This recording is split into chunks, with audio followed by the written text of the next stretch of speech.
Well, I think we're live. There we are. There's always this lag, but hello everybody. Welcome to Coffee Kegs in Kriegsspiel. I'm Marshall. I'm your host for today, and we also have as a guest we have Otto, and today we're going to talk about logistics. Otto, say hello. Hello, everyone. Awesome. All right, looks like you're coming through on the audio, so it looks like that works.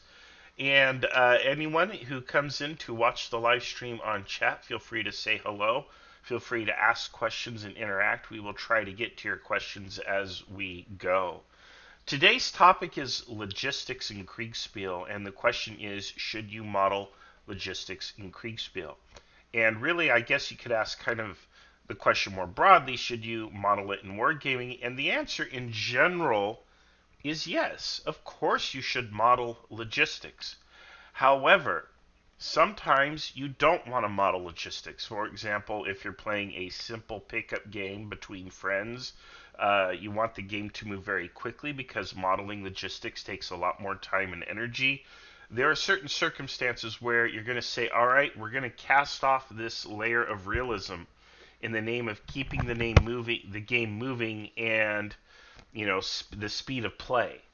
And that makes a lot of sense. If you're just playing for fun and you just want to have a quick battle and push all the pieces to the middle of the map, hey, go for it, right? That's how some people love to play Kriegsspiel. But if you want to have a more serious experience, especially if you're going to play what we call a campaign game, where there are carryovers, losses from game to game to game, which force players to play differently, play a lot more conservatively and a lot more wisely, a lot more forethought, more like chess, uh, then you probably do want to model logistics. And logistics also has an important impact on the flow of the game because what it does is it slows people down. You can't just go what we call, or what I call, Confederate Space Marines across one side of the map to the other side of the map. You can't do that because your men need to rest and resupply. They need bullets, beans, and gas, or as Napoleon put it, an army marches on its stomach. So to talk about that, I brought in a subject matter expert. I brought in Otto. Otto is a veteran of the Finnish military. He is also, he laughs. He's like, but he is also, that experience matters, Otto. He is also the author of the Ottovsky system, which is a fantastic system for modeling Kriegspiel. It's played in 15-minute increments. It's at the next level above the K22 system, and we use it all the time. I think it's our number one system in the International Kriegsspiel Society. And Otto's going to talk about logistics. So, Otto, you have an interesting situation on the map for us. What are we looking at here? Please. All right. Yeah, so this is one of my older Open Saturday games, and I thought this was a pretty good example of how logistics can have a quite a big effect in even a small battle. I've been hosting, like you talked about campaigns and how logistics can have add a lot of modifiers to long-term battles and engagements, but usually in Open Saturday games we don't really have that. We usually focus on just those pickup battles that you mentioned. But in this battle, we had some Prussian forces, which are here in um, black and white marked, and that were tasked with delaying the French forces, or yes, delaying the French forces to allow some of the baggage to retreat from the battle, and off map there were also some other baggage that the Prussians needed to protect, and by protecting uh, and by delaying the Prussians were to protect them. So the French basically had an advantage in cavalry and in manpower, which made it so that the Prussians had to blunt the French offensive in order to get some distance between the French and their baggage. So you can basically, when designing a scenario, I like creating a little bit of a backstory. That was in the briefing. This was the one of the first skirmishes of this campaign that this Open Saturday game was set in, and yeah, I like it. I like that you can add a lot of depth to a scenario just by adding a little bit of a backstory, and logistics can come into the. Now, in practice, um, you mentioned about how units can tire out and expend their munitions and become, well, basically become tired, become spent. That's something that happened in the scenario. So the French have a lot of forces compared to the Prussian forces. And what happened here? The French went into two columns, one is forest here, and the other one on the open fields. And the Prussian forces, Landwehr brigade of the Prussian forces, basically a pretty bad quality militia force, fought a delaying action against the French forces coming from the forest. And due to the nature of Napoleonic tactics, fighting in forest is quite sluggish. Um, I come from Finland, and if you ever want to read about Napoleonic forest fighting, the Finnish War of 1808-1809 is a good example because Finland is one big forest and battles tend to last for hours on end and end up with only few casualties and little ground gain. Hmm. And that's something that happened here. And one of the Prussian commanders, meanwhile, one of the Landwehr commanders were delaying the French in the forest. This Prussian commander called Lord Hugs went with his infantry brigade into the French line, into the French rear while they were distracted, and was able to push out the French out of this forest. And that's how the French have ended into this um, current situation. Hmm. And in this current situation, the game was called because, as you can see, if you zoom on the game pieces, the Prussian troops here all have these small munition markers on them, symbolizing in the system that they are low on ammo and also that they are quite tired. These two blocks here are their frontline munition wagons, and you can see that they were originally at this state, which symbolizes that they are full of supply, and in this situation they have run out. And they've also captured a French supply wagon, Hmm. which they have been able to get some supplies from. So I like that that has come into play. And the French, meanwhile, are also quite spent. They have had Hmm. even more munition at the beginning of the game, but they are also have exhausted their munitions. So even though we see on the board that most of the units themselves are in somewhat full strength, they both have run out of their supplies. So this was a Prussian victory, this battle, and they were able to delay the French. So I thought that was a good example of how in just small pickup game supply can come into play, even though it is not an extended campaign. Hmm. Yeah, that's great because in this case, it kind of forces players to budget their time. They know that they can only spend so much time in combat because their ammunition is limited, and they have to therefore compensate through maneuver. That's what we saw with Lord Hugs, I think, moving around the flank. I think the less supply and ammunition you have, the more clever and intelligent you have to be, which of course then ties into things like scouting. You have to know with more certainty where the enemy is. Things like scouting become more important as logistics also become more important because if you have limited supply and you're just groping around or stumbling around in the dark, you don't have ammunition to shoot at anything or everything that moves. You have to choose your Schwerpunkt very carefully and channel everything towards that because you can't just fight anywhere and everywhere. You're going to run out of ammunition without having actually felt out and broken down the enemy, which is a very important concept. And I think that's why logistics are important. Is logistics is kind of like a spice that you put on a dish. It enhances all the other flavors if it's done right. In this case, logistics enhances the importance of command and control, of communication, and of scouting, which is a great reason to include it. One quick question, Otto. We have these big markers here. I imagine these are your supply trains for the Corps or the Army over Yes, here. yes. And So, go ahead.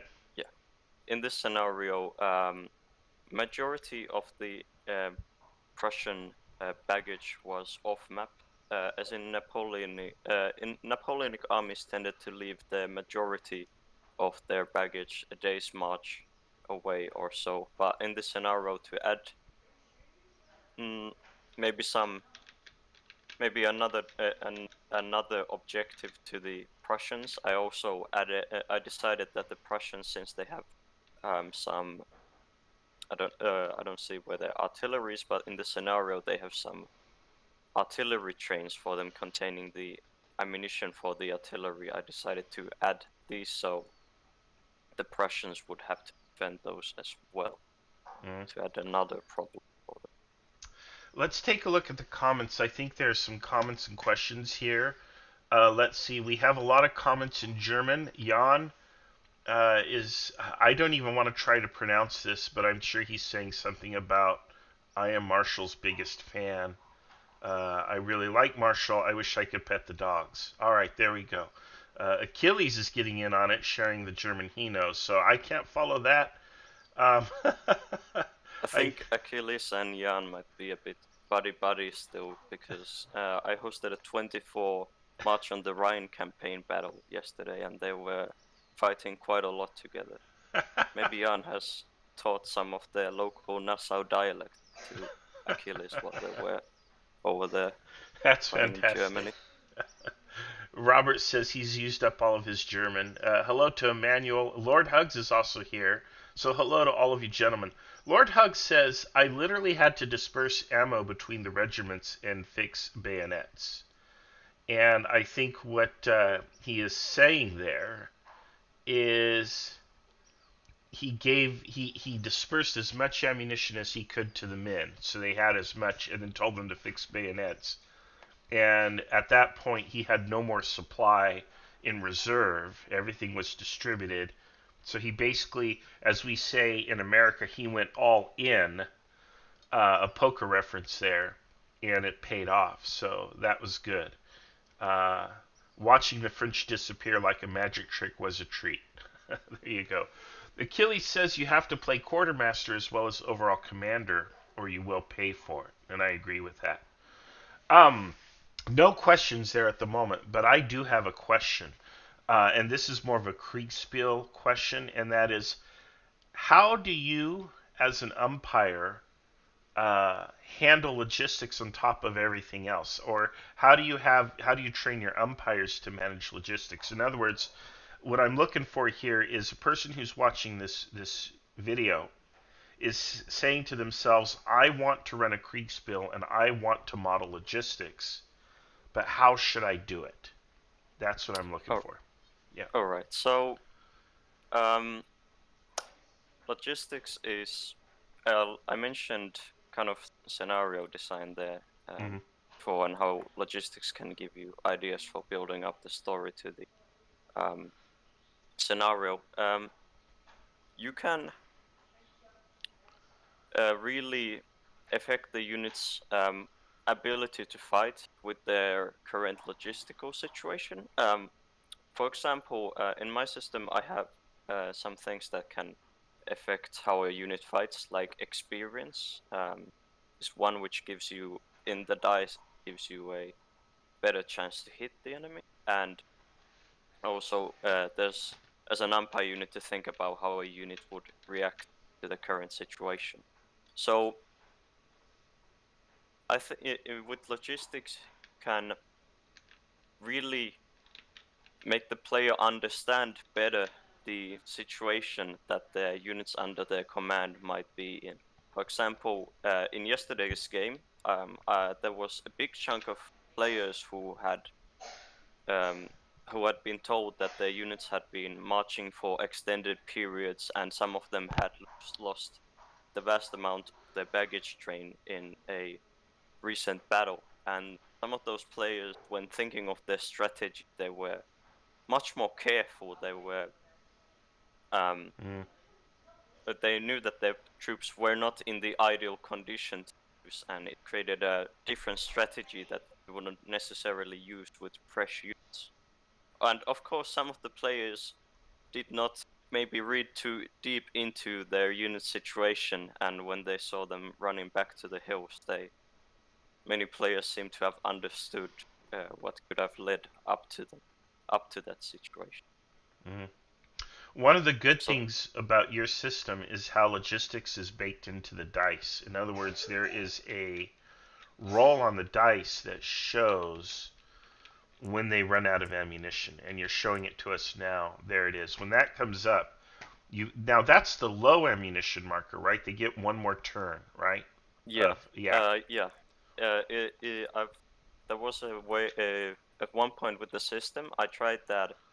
Perhaps if they roll again, then only they will become low out of ammunition. But I've Hmm. from that point on decided that after you got low ammunition marker, you are automatically going to next turn if you're still in combat go out of ammunition to make supplies play a bigger part and to make it a bit more punishing to the Hmm. players because I Hmm. found that otherwise you can stay in combat for too long of a period if you need to roll this out of the die 2 times. Hmm. But now you need to only roll it once and stay in combat for now.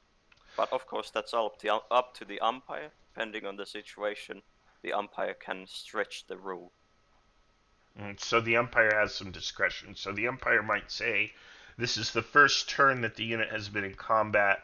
This result comes up," and they might say, I'll let him have one more.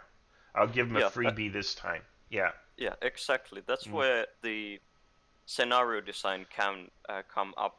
For example, if a player is commanding fresh units, or something like fresh units that haven't fought a single battle and they are fighting someone who has been fighting heavily, the mhm, umpire can, in that situation, for the fresh units, decide. Now, these guys are in a pretty good situation compared to their adversary, so I am going to negate this dice roll. mhm. And that is what being a Kriegsspiel umpire is all about. Otherwise, if you're just going to be a bot and interpret the rules from a fundamentalist perspective, like a person who reads the Bible and interprets it literally, that's fundamentalism. If you interpret the rules like that, you could just hard code it into a computer program and play a computer game. But in this case, the human factor comes in, and that's what makes Kriegspiel so unique because you can roll this die and say, you know what? I don't like this result. I think this result isn't quite historical or it doesn't fit with the situation. I'm going to modify or change the result, which is what makes the magic happen in Kriegspiel, and I love that. Real quick, Otto, do you want to explain to them why, though, you can roll a die and all of a sudden you're out of ammo in 15 minutes? Is that historic? Sure. So, um, when we first in Kriegsspiel, okay, I remember when the IKS was kind of starting out and trying its first systems in tabletop simulator, there were a lot of attempts to portray logistics and stamina of the soldiers. People realized that's an important thing. And something that umpires tried at the beginning was that they just remembered in their head, okay, these guys have been fighting for a long time. They are gonna run out of ammo soon. And when there are a dozen or more players, and the umpire is frantically going from the next one to the next one, they can really easily forget a lot of those things.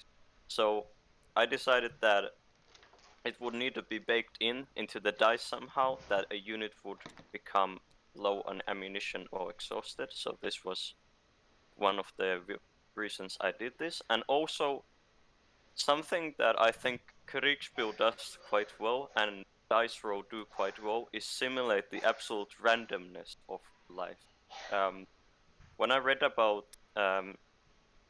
Napoleonic battles and about small anecdotes about what was it like on the front, there have been reports of units running out of ammunition in 15 minutes or there have been reports of units fighting on for hours on end Mm, without expending all of their munitions.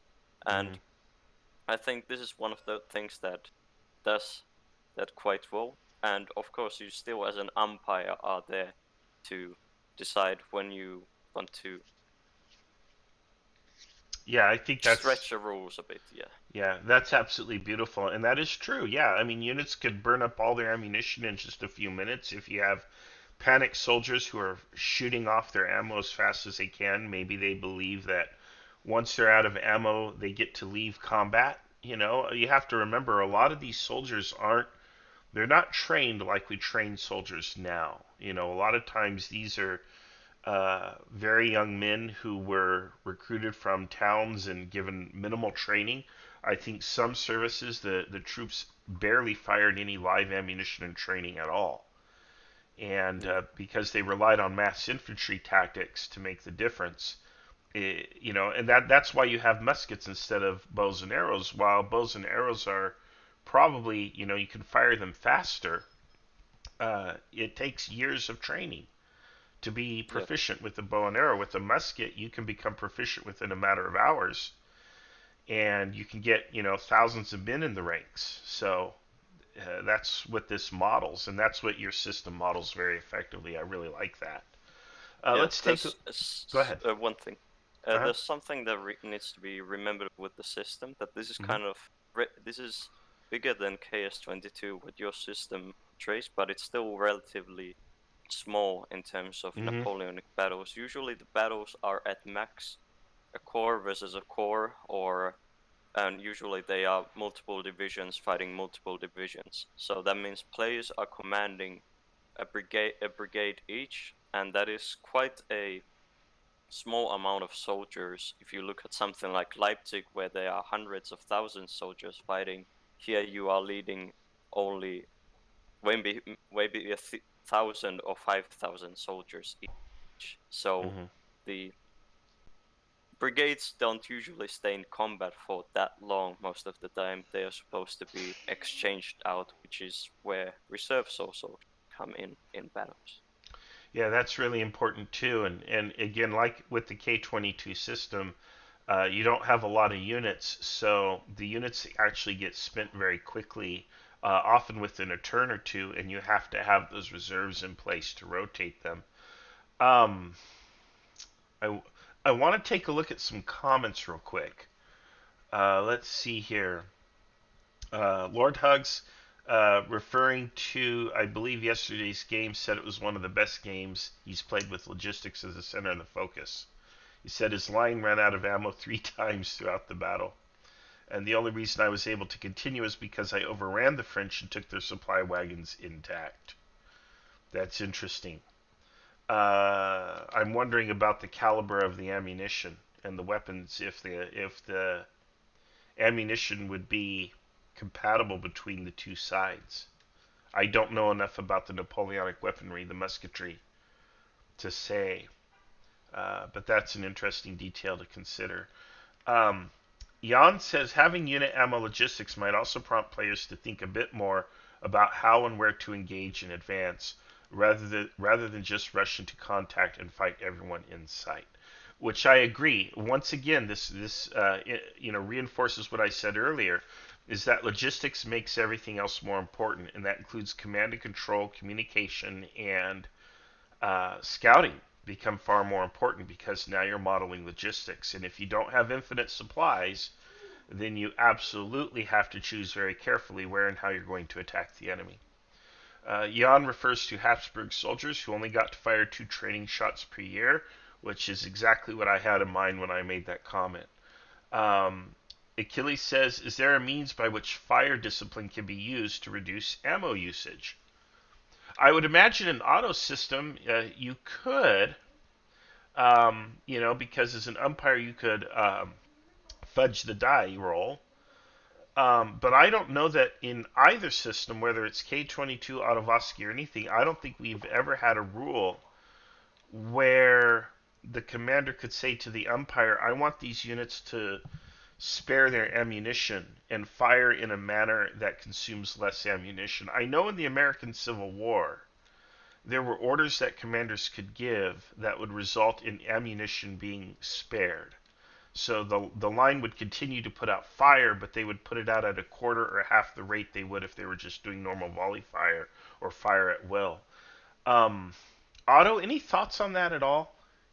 Yeah, that's a pretty topical question because that is something that happened just in yesterday's battle. Hmm. There were some orders for some of the artillery by one side to be fired at intervals in order to make sure that the soldiers don't become exhausted while maintaining the guns, and also to make sure that the guns don't begin firing blind since artillery creates a lot of smoke.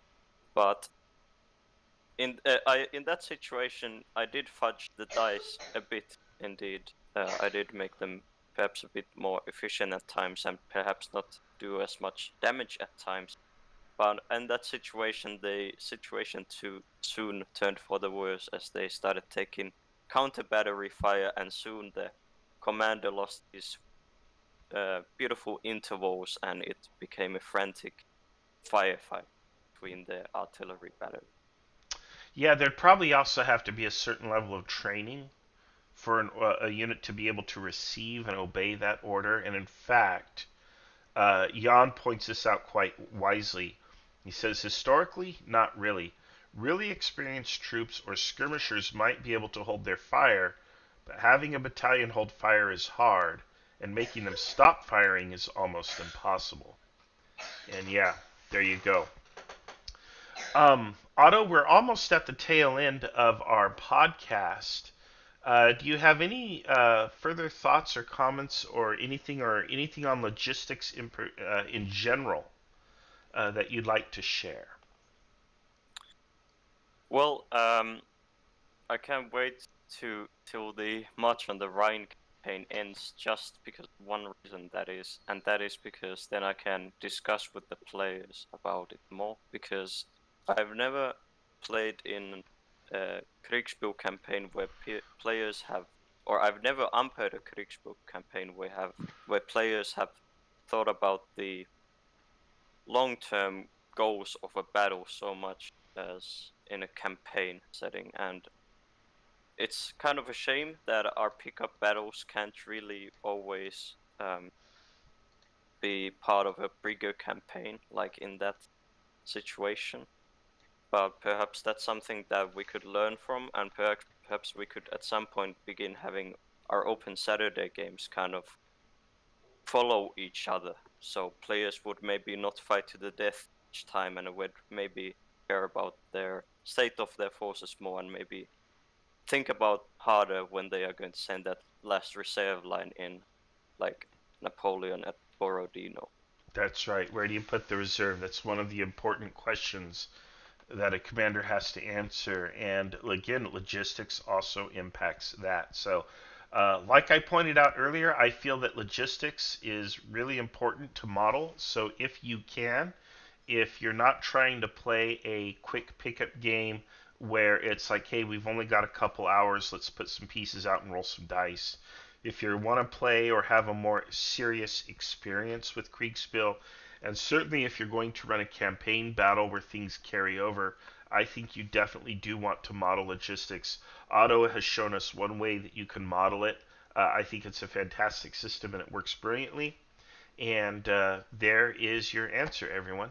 Well, I want to thank everyone who is commenting in the comments. I want to show my appreciation for you being here and say thank you. Some wonderful comments as usual. It was good to see you here, Lord Hugs. And Achilles, Jan, Adler, good to see you. He says, I wonder who gave that order, referring to the order to slack fire. Robert, it's good to have you here as well. And of course, it's great to have you on here, Otto. Thank you for coming on the show. Thanks for having me. Absolutely, Otto. All right, everybody, that's it for this week. Thank you all for watching, and I will see you on our next adventure. Bye for now.